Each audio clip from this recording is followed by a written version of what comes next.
Speak Student! Molecular genetics, RNA transcription, a la Shmoop. Okay, we're back with Shmoop Biology, and we're talking about transcription and RNA processing with Dr. Ruth. So, how does a cell know where to begin this transcribing?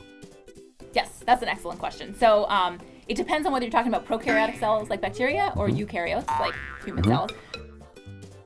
In either case, there's a regulatory sequence called a promoter, which basically is a way of turning genes. It's the part of the DNA that says, hey, this is where you want to start turning genes on. In prokaryotes, it's very clearly defined. So at 2 positions upstream of where transcription starts, about 10 nucleotides and 35 nucleotides, it says, this is where things are going to bind, this is where we're going to get things started.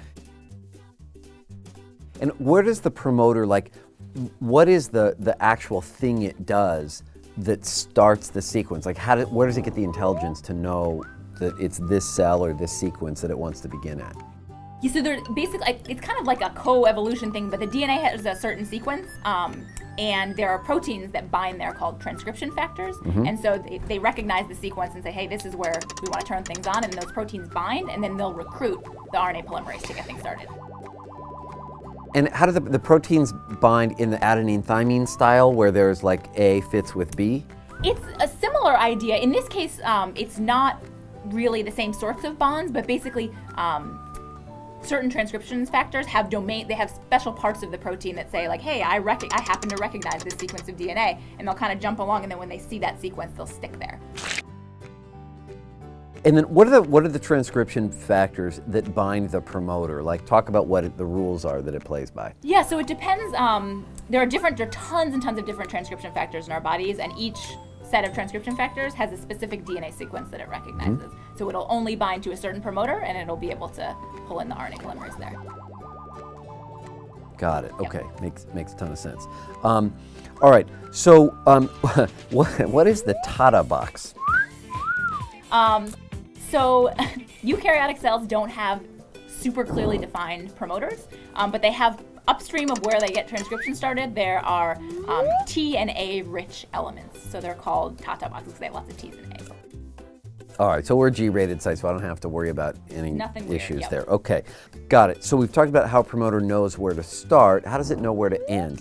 How does a cell know when to end the transcription process? Is there a little end semicolon character at the end? Or? Yeah, so there's kind of punctuation. It's like that, yeah. So in prokaryotic cells, there's 2 different ways. One is that a protein called Rho can come on and basically kick the RNA polymerase off, so that'll stop things.